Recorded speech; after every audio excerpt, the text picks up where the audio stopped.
시인은 모든 감각을 영구적으로 질서정연하게 혼란시킴으로써 자신을 비전하리로 할 수 있다고 생각하고 있었다. 그것은 금욕이나 혹은 악행을 하여 육체와 감정의 질서를 전복시킴으로써 이룰 수 있는 것이다. 장기 질환이나 알코올 혹은 마약의 숙취나 단순한 육체의 피로 뒤에 이상한 감정에 쌓이게 되는 일이 있는데 그것을 랭보가 알고 있었던 것 같다. 그럴 때 마음은 전에 없이 자유로워지고 한 번에 1분간도 같은 상념에 잠길 수 없을 정도로 산만해지며 긴장이 풀려져 마음이 부드러워진다. 기억력은 놀랄 만큼 원활해지며 잠깐 동안의 감정이나 상념에 따라 과거가 그 현실의 냄새나 맛까지도 환기되는 것이다. 이 감각은 모든 환자, 모든 방탕아, 모든 절망자가 순간적으로 경험할 때가 있는 것인 것이다. 17세 때 랭보는 그의 최대의 걸작 술에 취한 배를 썼다. 이것은 사행의 24년이나 되는 장시이며 아메리카 토인들에 의해 선원이 피살당한 표류선을 노래한 괴이한 광상시이다. 이 짜임새에 있는 아름다운 시구를 번역하는 것은 불가능한 일이다. 그 주제와 능란한 어법을 보면 코울리지의 늙은 뱃사공을 연상치 않을 수 없는 것이나 어떠한 비교로서도 이 비할 나위 없는 탁월성을 무시할 수는 없다. 평생 바닷가에 간 적이 없던 소년의 이 시는 비전을 보는 상상력의 기적적 위협이라 할 수밖에 없다. 이 시가 매개가 되어 랭보는 폴 베르네르를 만나게 되었다. 그가 파리에 있는 베를레너에게 편지와 함께 이 시를 보내어 베를레너로부터 열광적인 편지와 함께 기차표와 베를레너 가의 손님으로 맡겠다는 초대장을 받게 된 것이다. 이때 베를레너의 나이는 27세였다. 그는 이미 22세 때에 출간한 사티르디앙 시집에 의해 명성을 얻은 고명한 시인이었으며 고다파라 자칭하는 영향력이 강한 불란서 시인의 일파에 속해 있었으며 주정꾼이고 방탕하였음에도 여전히 높이 평가되고 있었다. 그는 한때 관리였으나 혁명에 공명한 것과 비능률적인 점으로 인해 해고당하였다. 부유한 부르주아 출신의 17세의 미소녀와 결혼한 그는 결혼 당초 수개월 동안 순전한 육체의 환희로 선량한 남편이 되었었다. 그는 허약한 관능가이며 성품이 좋았고 영국의 세기말 시인 도슨과 여러모로 흡사한 꺼질 듯한 악센트를 갖는 절묘한 시문의 대가였다. 랭보가 찾아갔을 즈음 베를레너는 마음이 몹시 어수선하였었다.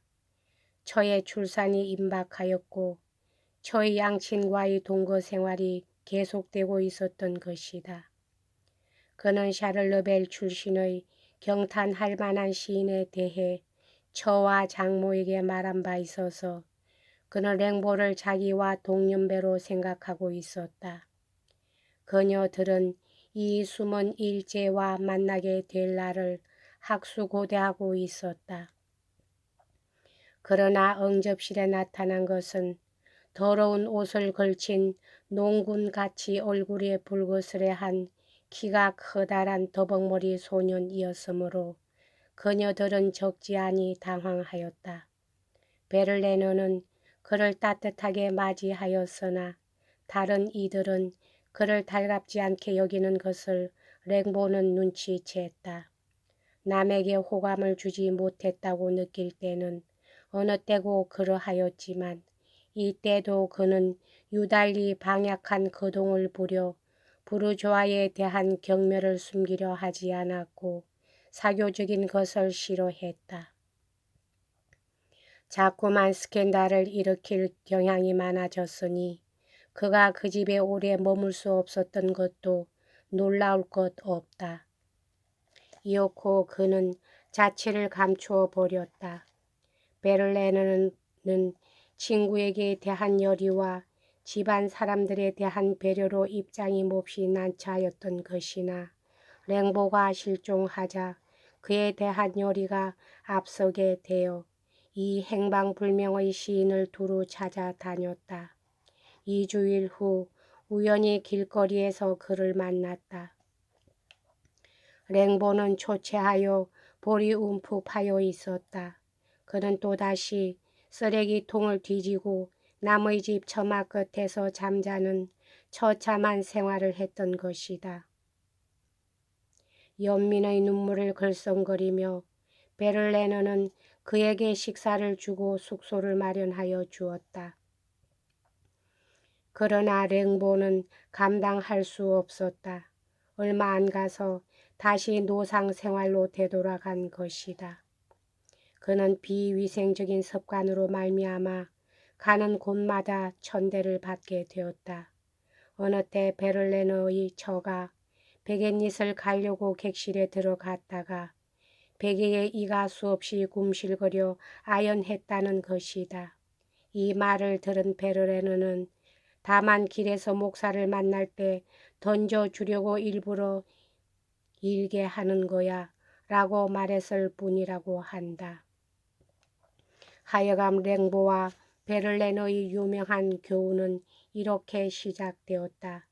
둘이의 관계가 동성애 적이었음은 사실이나 그렇다고 그 관계가 첫째로 성적이었다고 생각하는 것은 잘못일 것이다. 난생 처음으로 랭보는 동류의 정신을 갖는 한 시인을 발견하였다. 드디어 그는 세계에서 떠나가는 길에 있어 길벗을 얻은 것이다. 이것은 그가 직면한 아웃사이더 문제의 한 가지 탈출로를 발견한 것을 의미한다. 아웃사이더의 마음을 좌절시키는 가장 뿌리 깊은 병근은 전 세계가 자기의 적이며 단독으로 이 투쟁을 해야만 한다는 마음인 것이다. 한참 동안 랭보는 이 두 사람의 아웃사이더가 힘을 합하면 세계에 지지 않을 찬스가 증대할 것이라는 망상에 사로잡혀 있었다. 그러나 얼마 안 가서 그는 자기의 잘못을 인정하게 되고 그 직접적 반동으로서 베를레너에게 불손하게 대하였다. 조롱을 하거나 말다툼을 거는 것이 일쑤였다. 어느 날은 여러 시인들이 합석한 자리에서 랭보는 베를레너에게 카페 테이블 위에 두 손을 펴달라고 했다. 베를레너가 그렇게 하자 랭보는 칼을 꺼집어내어 벌어진 손가락 사이를 마구 찌르는 것이었다. 질겁을 한 베를레너가 밖으로 나가자 랭보는 칼을 휘두르며 따라가서 그를 찌르려 덤비는 것이었다. 여기까지 하겠습니다.